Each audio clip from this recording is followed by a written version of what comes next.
दोस्तों, क्या आपने कभी सुना है कि किसी सिंगर की मौत पर उसके सबसे बड़े राइवल ने कहा हो, आज संगीत का सूरज डूब गया। ओ दुनिया के रखवाले, सुन दर्द भरे मेरे नाले।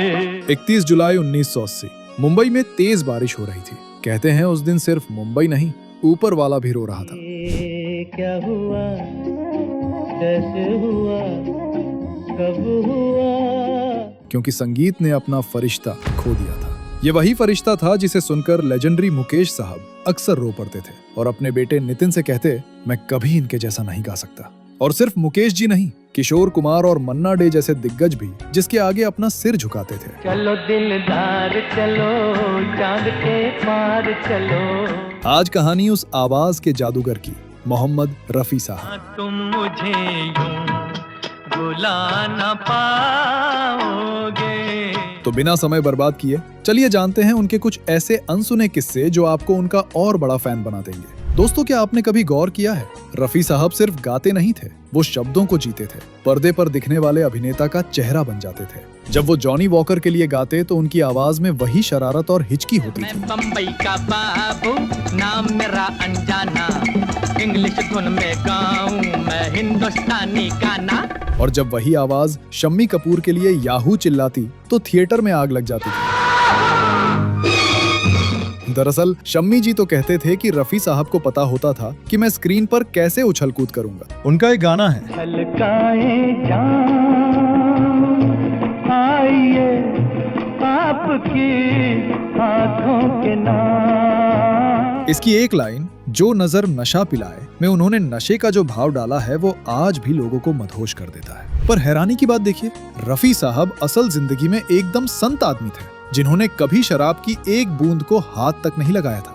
बिना पिए आवाज में इतना नशा, ये सिर्फ वही कर सकते थे। खुद क्लासिकल संगीत के उस्ताद मन्ना डे ने एक बार माना था कि जो हाथ भगवान ने रफी साहब के सिर पर रखा था वो किसी और के सिर पर नहीं रखा। उनकी रेंज का कोई तोड़ नहीं था। एक तरफ दिल के झरोखे में जैसा हाई पिच गाना, दिल के झरोखे में तुझको बिठा कर, यादों को तेरी मैं दुल्हन बना कर रखूंगा मैं दिल के पास, मत हो मेरी जान उदास। जहां आम गायक की सांस फूल जाए, और दूसरी तरफ तुमसे कहूँ एक बात जैसी मखमल से भी नर्म आवाज। तुमसे कहूँ एक बात, परों से हल्की हल्की हल्की।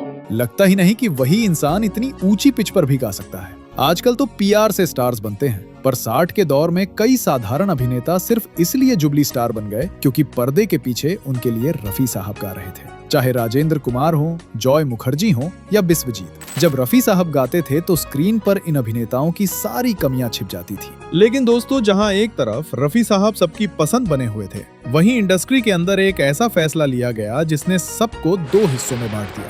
अब थोड़ा उस विवाद की बात करते हैं जिसने इंडस्ट्री हिला दी थी। लता मंगेशकर जी का मानना था कि आने वाली पीढ़ी के लिए सिंगर्स को रॉयल्टी मिलनी चाहिए। वो गलत नहीं थी, पर रफी साहब इतने सीधे थे कि उनका उसूल था, गाना गा दिया, पैसे मिल गए, बात खत्म। और पैसे क्यों मांगना?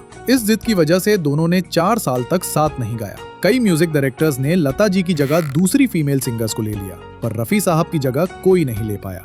वो सच में बेमिसाल थे। लेकिन जब एस डी बर्मन साहब ने सुलह करवाई और दोनों ने फिल्म ज्वेल थीफ का गाना दिल पुकारे आरे आरे आरे अभी ना जा मेरे साथी, तो फैंस की खुशी का ठिकाना नहीं रहा। रफी साहब का संगीत मजहब से ऊपर था। एक हैरान कर देने वाला फैक्ट जानते हैं? उनका गाया शुद्ध भजन मन तरपत हरिदर शन को आ। इसे लिखने वाले शकील बदायूनी और कंपोज करने वाले नौशाद साहब तीनों मुस्लिम थे।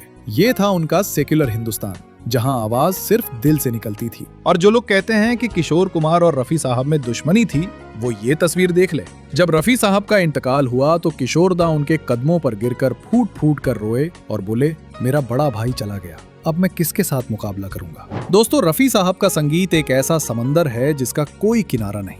भजन गाते तो लगता कोई योगी गा रहा है। सुख के सब साथी, दुख में ना कोई।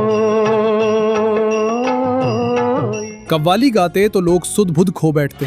पर्दा है पर्दा, पर्दे के पीछे पर्दा नशी है। और देशभक्ति गाते तो रोंगटे खड़े हो जाए। ऐ वतन हमको तेरी कसम, तेरी राहों में जहाँ तक लुटा जाएंगे। आज भी जब क्या हुआ तेरा वादा, वो कसम वो इरादा बचता है तो आंखें नम हो जाती हैं। अब आप लोग मुझे फटाफट कमेंट्स में बताओ, रफी साहब का कौन सा ऐसा गाना है जो लोग भूल गए हैं पर आपके दिल के बहुत करीब है। मैं आपके कमेंट्स जरूर पढ़ूंगा। अगर ये ट्रिब्यूट पसंद आया हो तो वीडियो को दबा के लाइक करो, अपने दोस्तों के साथ शेयर करो और ऐसी ही अनसुनी स्टोरीज के लिए चैनल को अभी सब्सक्राइब करो।